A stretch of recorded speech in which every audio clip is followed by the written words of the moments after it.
saya akan menjelaskan konfigurasi IP lama yang dimiliki oleh teknik geodesi. Sebelumnya, topologi yang dimiliki oleh teknik geodesi ini adalah topologi star, yang mana topologi tersebut memudahkan pengelolaan dan pemantauan lalu lintas jaringan.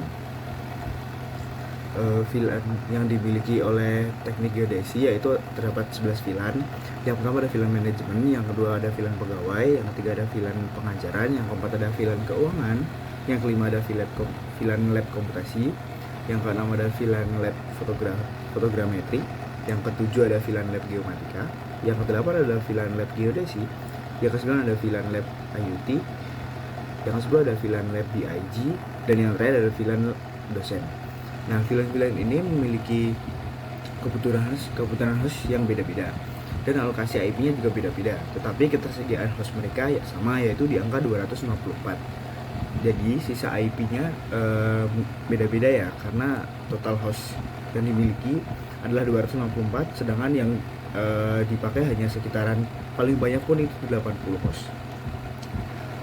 Jadi terdapat kelebihan dan kekurangan yang dimiliki oleh konfigurasi ini. Kenapa? Yang pertama ada kelebihan dulu. Kelebihan yang pertama ada pengelolaan trafik yang efisien karena penggunaan VLAN. Jadi setiap VLAN itu dapat dikelola secara terpisah, sehingga pengelola jaringan dapat mengoptimalkan dan mengelola trafik secara efisien begitu. Yang kedua ada masih kelebihan. Yang kedua ada pengelompokan penggunaan LAN. Jadi pengelompokan ini memungkinkan privasi pada setiap VLAN terjaga seperti itu. Jadi contohnya seperti VLAN dosen itu bisa terjaga dari VLAN mahasiswa karena data-datanya yang disimpan itu terprivasi ya. Jadi mahasiswa tidak bisa mengakses data yang dimiliki oleh dosen seperti itu. Nah, yang kedua ada kekurangan. Nah, kekurangan yang pertama ini tidak meratanya distribusi kebutuhan host ada di setiap VLAN. Jadi tidak meratanya distribusi ini contohnya seperti lab komputasi yang memiliki 80 host, itu yang paling banyak. Sedangkan VLAN keuangan itu hanya memiliki 5 host. Jadi tidak sebanding gitu kebutuhan hostnya. Nah, ketidakmerataan ini tuh dia membuat VLAN lab komputasi menjadi mengalami beban trafik yang lebih besar gitu daripada VLAN keuangan. Dan kekurangan yang kedua adalah penggunaan IP address yang sangat boros, karena range host yang dimiliki oleh konfigurasi IP lama dari Departemen Teknik Geodesi ini paling banyak hanya di angka 80 pada lab komputasi. Sedangkan host yang tersedia ada 254, itu tidak sampai setengah dari ketersediaan host yang ada. Jadi IP-nya banyak yang terbuang gitu, banyak yang terbuang sia-sia. Sebelumnya, telah diidentifikasi bahwa konfigurasi IP Departemen Teknik Geodesi saat ini masih memiliki beberapa kekurangan, antara lain persebaran alamat IP yang tidak merata dan terdapat pemborosan dalam alokasinya. Perencanaan desain baru ini ditujukan sebagai upaya untuk memperbaiki kekurangan tersebut. Proses perancangan dilakukan dengan mempertimbangkan beberapa hal, salah satunya adalah kebutuhan jumlah host dari masing-masing VLAN. Pertama-tama, kami membuat 5 subnet yang akan dibagi sesuai dengan sifat dan jumlah host dari setiap VLAN. VLAN tersebut dibagi menjadi beberapa kategori, antara lain administrasi, keuangan, akademik, serta 2 kategori lab. Berikut merupakan rancangan konfigurasi IP baru yang kami buat.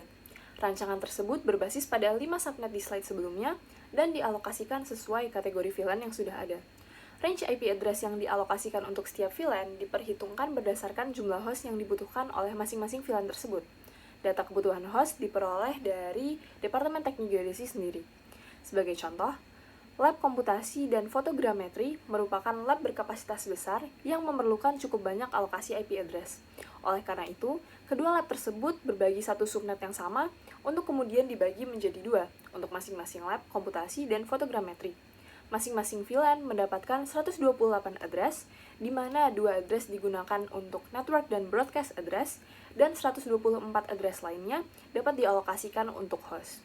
Baik, selanjutnya saya akan membantu menjelaskan mengenai analisis efisiensi rancangan desain baru konfigurasi alamat IP yang telah kami buat. Perbedaan yang menjadi pembanding utama antara desain lama dan desain baru adalah mengenai efisiensi penggunaan jaringannya. Kami telah membuat tabel untuk membantu memudahkan perbandingan antara desain lama dengan desain yang baru. Yang pertama yakni mengenai alokasi alamat IP. Pada desain yang lama, alokasi alamat IP dibuat sama rata untuk seluruh VLAN, yakni sebanyak 254 host.